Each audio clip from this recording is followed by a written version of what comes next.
you haven't looked at the central standings in a while, and can't say that I blame you, but right now, tied atop the division are the Reds and the Brewers, both at 43 and 38. The third place team is the one that you follow. They're 38 and 42, which puts them 4.5 games back before the All-Star break, coming off a sweep against a $270 million team. Good morning to you. Good Friday morning. I'm Dejan Kovacevic of DK Pittsburgh Sports, and this is Daily Shot of Pirates. It comes your way bright and early every weekday if you're into football and or hockey. I also offer daily shots of Steelers and Penguins. Where you found this: Pirates 5, Padres 4 yesterday at PNC Park. This after San Diego had taken an early 4-0 lead and had Joe Musgrove pitching, and pitching quite well for the visitors. I haven't had much positive to say about the offense in a long time, and I think that's been fair. But on back-to-back days, you go and you beat Blake Snell and Musgrove, and, you score a whole lot of runs in the process. Oh, and also you get a lot of that production from your younger guys. Henry Davis extending his hitting streak to 7 games by going 3 for 4 with 2 RBIs, including the winning hit in the 7th inning, the one that broke the 4-4 tie. Just a little cue shot into shallow right field that brought Jack Sawinski around after Jack had just made routine contact on basically the equivalent of a swinging bunt, and Tim Hill, the San Diego lefty, threw it out into the foul territory, and everybody went running around the bases and all this other stuff. Hey, he put it in play. How many times have you seen the Pirates with guys at second or third, less than 2 outs, and they can't even get a bat on it? Well, they did that. Nick Gonzalez continuing to look comfortable, and at shortstop, no less. So you might remember way back when he was drafted that he was seen, he and I were joking about this after the game, which is why I'm bringing it up, as an SS/2B guy. And then over his time in the minors, that mostly became a 2B. But full credit to the Pirates for giving him a shot there. It's not to suggest he's some long-term shortstop. He's not, but he's been sound, and his bat's in the lineup, and he's demonstrating positional versatility, which every manager loves, no matter what your projection is. But here's the thing. He's young, he's promising, and he's here. And you can say that now about a handful of the guys that are in the lineup. Heck, you can say it about a handful of the guys that have just recently come up. Don't forget about Carmen Mlodzinski coming into this bullpen and showing pretty good stuff. He gave up the 1 3-run homer that cost the Pirates dearly, but he's been comfortable. He's looked confident. And when you blend that in with Osvaldo Bido, for example, that's tonight's pitcher against Milwaukee, and how strong, in control he's looked in his first few major league starts. And then you see that Quinn Priester's coming around. Andy Rodriguez had 3 more hits yesterday. And look, while there aren't any more Henry Davises around, although Andy can really hit, you've got yourself a handful of new names, new faces, new attitudes. I think that's fair to say. I think we all could see over those first 2 weeks of June in particular, and maybe even going back to the first 2 weeks of May, that this group had gotten worn. They'd gotten beaten down, particularly by the lack of offense. That some of that swagger and everything else, players talked about this openly themselves, had gone away. Well, that absence or fading of swagger sure didn't affect Henry when he was in AAA, right? Nope. Just kept right on raking, and he comes up here, and yeah, he goes through his own little, what is all this, looking around the clubhouse. But then he starts doing what he's always done. And you're going to see more and more of that, I think, through the month of July. Endy's been picked for the Futures game in Seattle. I have no doubt he'll go there and he'll partake in it, but I wouldn't be too surprised to see him come up right after that. Jason DeLay has just become a complete non-entity. And what you could do is bring up Endy, have him catch along with Austin Hedges.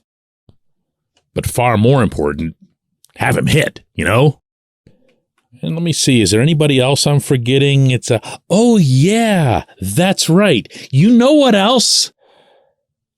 If I had told you back in, say, March, that the Pirates would go into a series in the final week of June against the Padres, Fernando Tatis Jr., Manny Machado, Xander Bogaerts, that whole crew, and they wouldn't have Brian Reynolds, Brian Hayes, or O'Neill Cruz, and that the Pirates would not only sweep them, but they'd thump them. Never mind what you'd think of San Diego, because we don't care about them. What would you think about what had happened from the Pittsburgh standpoint? Huh? You see where I'm getting at here? Look, Cruz isn't coming back anytime soon. He's throwing from 75 feet, as Todd Tomzik, the director of sports medicine, shared yesterday. He's not holding a bat, much less swinging one. He's not doing anything really other than trying to make sure that he's walking without any kind of limp.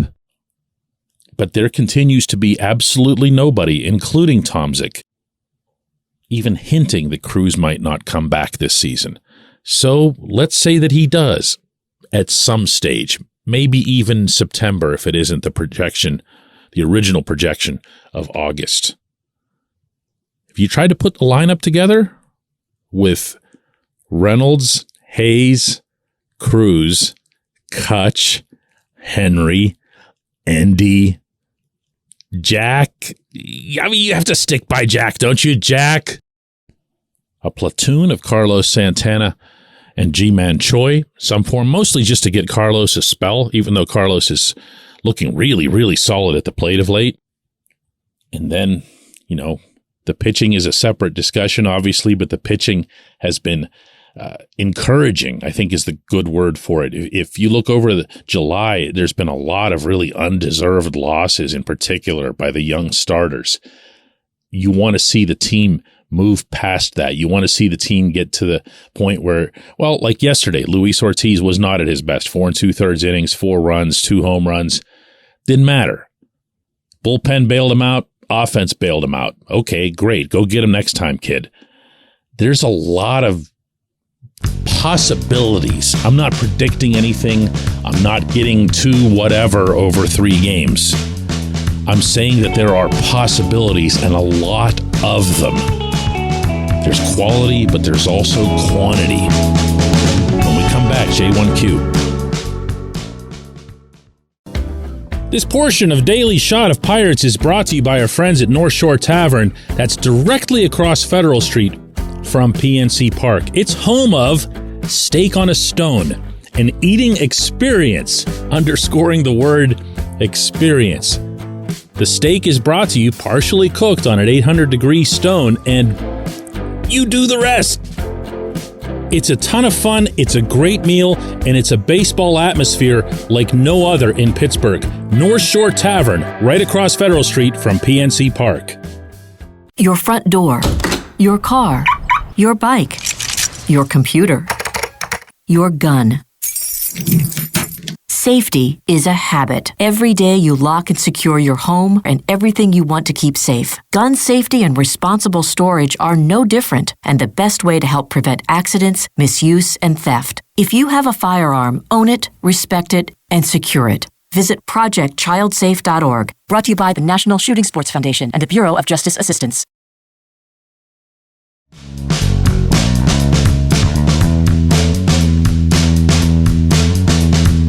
Today's J1Q comes from Zane, who says, DK, the Pirates literally just went 1-12, and they're still only 5 games out of first place.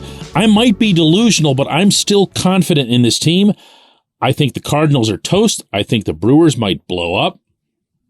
So out of the Pirates, the Reds, and the Cubs, I think the Pirates have the deepest team. I think it's only going to take 84 to 87 wins to take this division. So why not us? Well, I just gave you a bunch of reasons at the end of the last segment there, Zane, as, to why not us and the positive standpoint. But the literal why not us, meaning why not, would require me to do the opposite and to tell you all the things that could actually go wrong instead. But hey, you know what? You asked for it. So here it comes. I have no faith whatsoever in this hitting coach. As a result, I don't know that when you see a young player like a Henry Davis come up, or Nick Gonzalez, or eventually Andy Rodriguez, and they hit that inevitable first bump, the big leagues adjust to them, and now it's their turn to adjust to the big leagues. I don't believe they've got somebody who can help them address that, and I think that's going to be a problem in a 3-month span. I also feel like when you're getting into a stretch drive, presuming that you're in an actual pennant race, that's when you need, not want, not wish for, but need your Cruz types. You need Cruz to be back. Oh, and what's more, you need Cruz to be all the way back. Let's remember that just a clean bill of health doesn't mean that he'll instantly step between the lines and be magical again.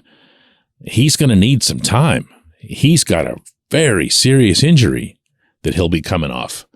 So that's another one. The third one, and I just cited this as a positive, but because it involves young pitching, I'm going to be just as, bold in my stance here in stating that the young pitching could just vanish because it's young pitching. What if Osvaldo Bido looks in the mirror and says, wow, I'm a 27-year-old call-up who's pitching great. What is this all about? What if Luis Ortiz, Johan Oviedo have similar experiences? We didn't think it was possible with Roansy Contreras, but that happened to Roansy. What if Roansy's back in the rotation and you're feeling uneasy about that? You see where I'm going here. Rich Hill's 43 years old. Can you really count on him to not miss a start the entire season? Mitch Keller, I put him in a different category. I think he's ascended to something else. But for the rest of the group, there's a lot of ifs in there still. And in the opening segment, I gave you the good ifs, and here are some of the bad ones. But look, to go with the spirit of the way you asked the question, yeah, man, it's possible. It's possible. Partly because the division is down. I talked to a player, this was after the game yesterday, just chit-chat and whatever, and they don't really see it any differently inside there. They know what the rest of the division's made up of. They know about everybody singing about the Reds right now in particular, but they don't look at the Reds and think, man, I wish we were those guys. They feel like they were those guys in April and that they can do it again. The Brewers are a little bit of a different case because the Brewers are supposed to have talent that has yet to really show consistently over the course of this summer, other than those games up there in Milwaukee a couple of weeks ago. But, again, that's what this weekend is for, and that's part of the fun. There's fewer games inside your division now with the new Major League Baseball schedule format. So these games, they do become amplified. You don't see the Brewers 18 times a year anymore. When you get them head-to-head, man, those are big swings. You got to go for them. I appreciate the question. I appreciate everybody listening to Daily Shot of Pirates today, all week long, all season long. We'll be back with a new episode on Monday.